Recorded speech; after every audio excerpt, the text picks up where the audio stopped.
Hello and a very warm welcome to Reporters. I'm Sanam Chantier. Now, in this edition, we're heading to the United States, where Donald Trump has been facing an array of challenges in building a wall on the border with Mexico. But this could soon become a reality in southern Texas, thanks to a $1.6 billion budget approved last year. Now, at the border, our team went to speak with a number of Texans, some of whom are actually afraid that their land will be seized to fulfill the US president's central campaign promise. Now, for more on this, let's cross over to the man behind that report. That's, of course, Mathieu Favour. He joins us from Chicago. Mathieu, thank you so much for being with us. Of course, you traveled to this valley to do this report. Were you witness to this migration crisis that many Americans are rather concerned about? Eh bien, le long de cette frontière au sud du Texan. Well, along the border below Texas, inhabitants say they come across a lot fewer illegal immigrants than before. It's true, the US has seen a historic low.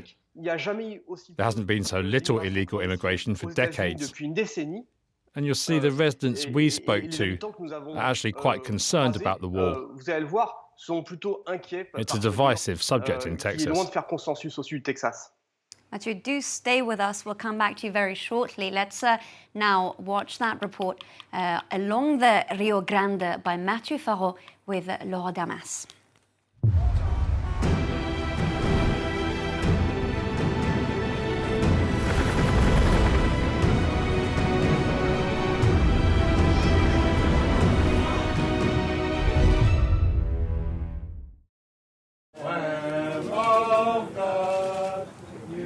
At dawn, they pray for God to help them. The believers of the city of Mission are hoping for a miracle.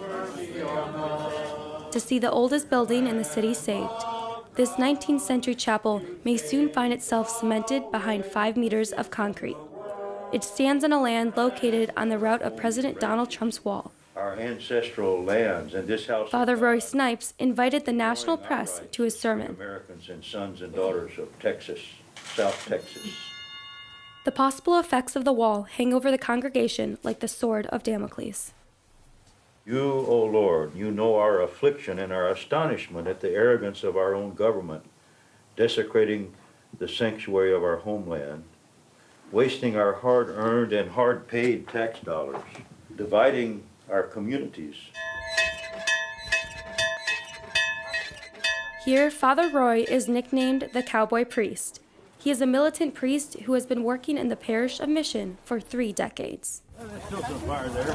Anybody bring weenies or marshmallows? He has made it his personal mission to fight against Donald Trump's wall, which will be built on the nearby road, casting a shadow on his chapel. The wall will be awful ugly. It'll be obnoxious and obscene. It would spoil the atmosphere, but we'll still come here. And we say that our parish is an activity school of the gospel. So we kind of reject the passive model, and we're proactive. Even coming down here is proactive. You know, we get off our bottoms and do something. Yeah.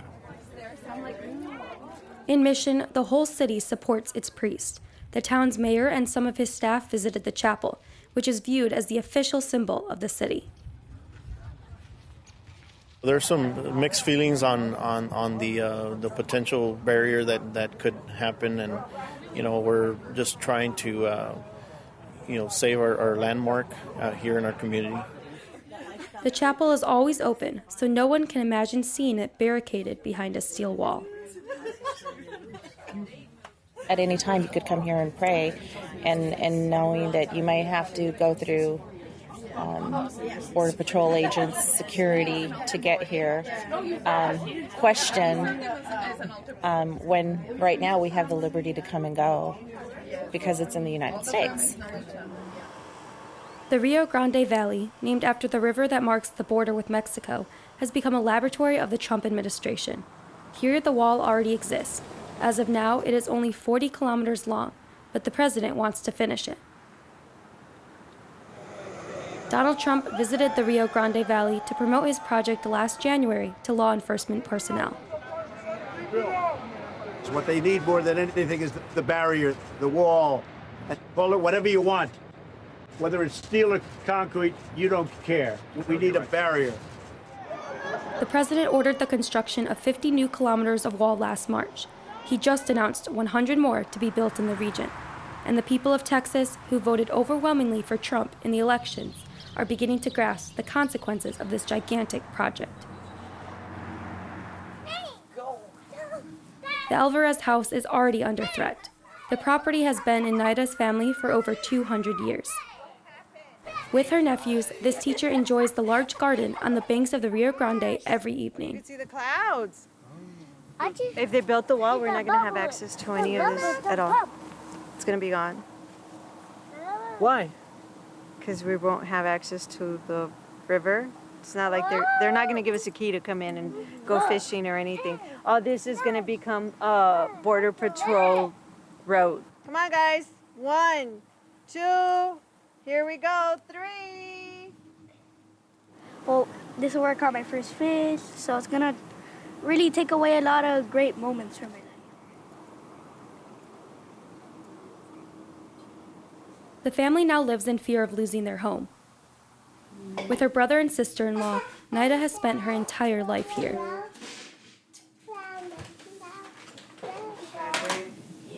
And then we need to add you here to the family tree list. A few months ago, the administration supervising the construction of the wall sent the family a satellite photo of the project.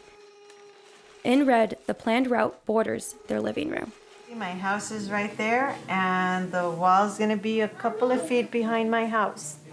And basically means that they're gonna go to court and they're gonna ask for right of entry and maybe even do a condemnation and just take the land.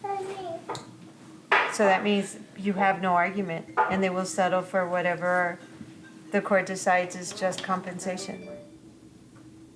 Do you think that's gonna stop anything? Naida fears that her house will be destroyed and her family will be uprooted. She ignored all the requests from the government to conduct surveys on her property. They came knocking at my door. They came looking for my dad 2 or 3 times. The only reason they didn't find me was because I was at work. But they're very adamant about getting the signatures that they want to come in and possess the land. Mind you, they did tell some people here in the neighborhood, either you sign or the government's going to take it away from you. I find that as a threat or coercement. That's bad, right? Yep. Sad.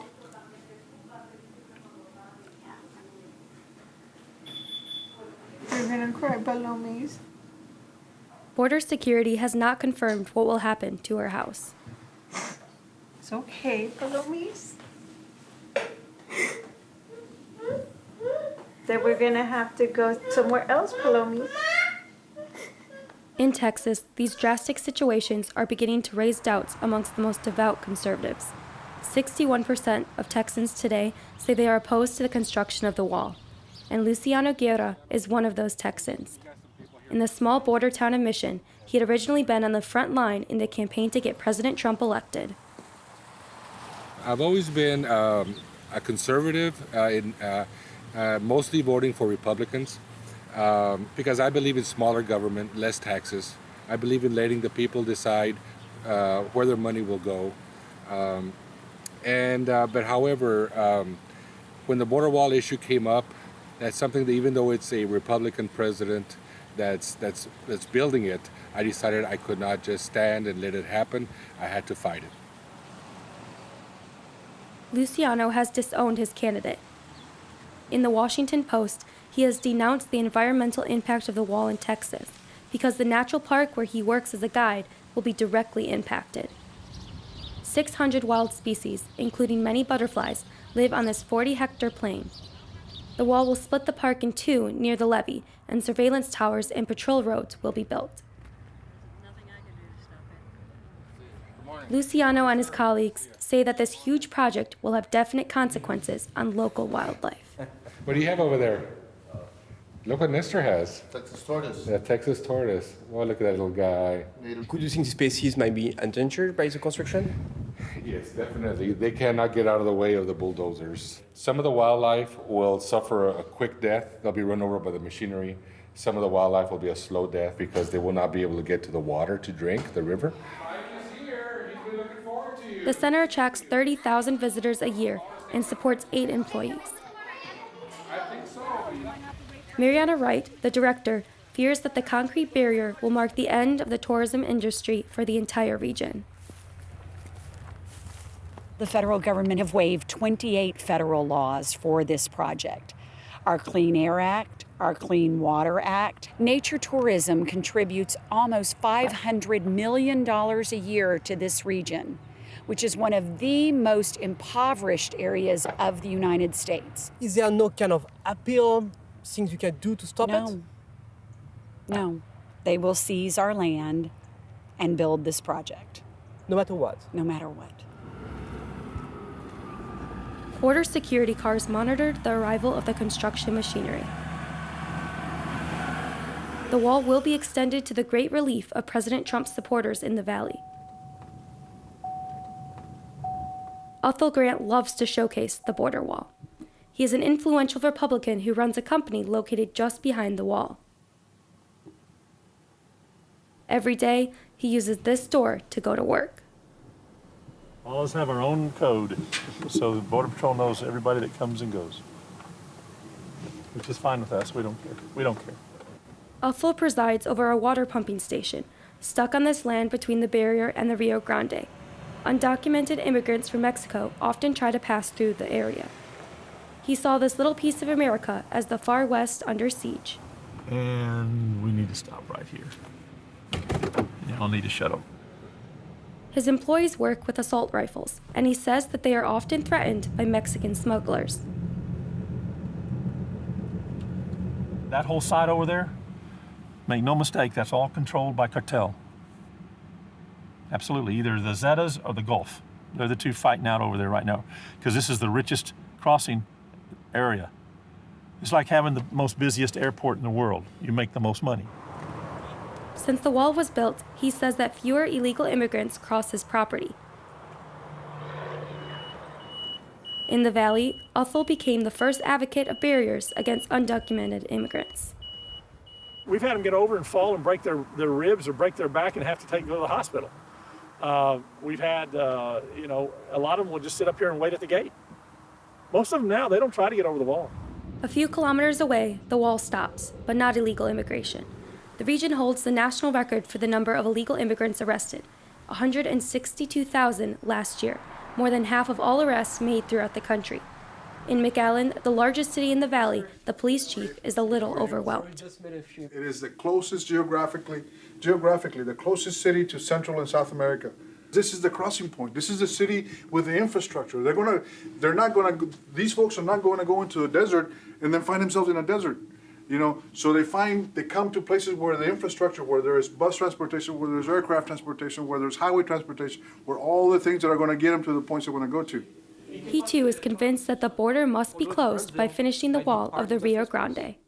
Yes, all of that. The fence right here is effectively all the way to Brownsville, with some spots in the middle that are still missing some of it, and they're trying to fix that. So if they can replicate this all across the USA, then we would have a safer USA.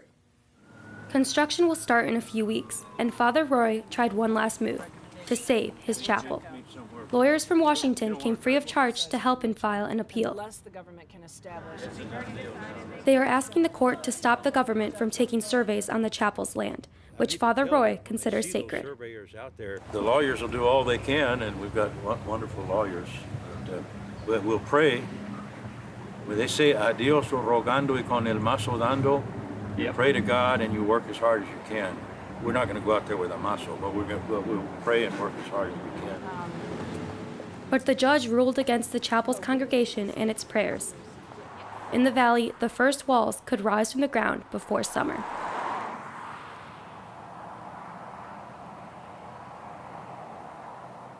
Now, Mathieu, we just watched that report. Tell us a little bit about the people that you met during the time that you were putting the report together.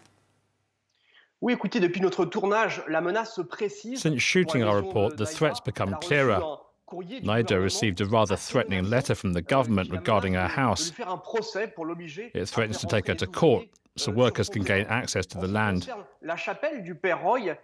As things stand, it's more complicated for the chapel and the Butterfly Center. An agreement between Congress and President Donald Trump planned to protect these two locations. But that all changed after Trump declared a state of emergency. They're now both under threat. And Mathieu, would it be accurate to say that there is a sense of paradox here, because we're dealing with some Texans who are Republicans, but are actually very much against the wall? Yes, as you said, the majority of Texans are Republican. For them, private home ownership and efficient management of public spending are very important. So obviously, this war is going to cost a lot of money, and it's going to prompt a lot of expropriation. So a lot of Texans are far from thrilled. You'll see that residents are very worried. Some of them have even compared it to the Berlin Wall. I want to feel safe. We all want to, feel secure right in our homes. But yeah, there's other ways to so that could be arranged as well. Not too long ago, President Reagan was telling Germany, to tear down the Berlin Wall, and it's kind of strange how now we're building walls here in our own nation. Now, as we just heard in that soundbite, of course, there's a lot of opposition to this wall, but we know that Donald Trump isn't about to give up that big promise. What is the next step here? Donald Trump's extremely determined about building this wall. We saw he was prepared to have a wrestling match with Congress and even declare a state of emergency. For him, it's a question of taking political credit during Republican rallies. Trump supporters are still chanting, "Build the wall." So his bid for re-election in 2021 could well depend on the completion of the wall. Mathieu Favour, thank you so much for being with us and for that very insightful report. And thank you for watching this edition of Reporters with me, Sanam Chantier. Stay tuned.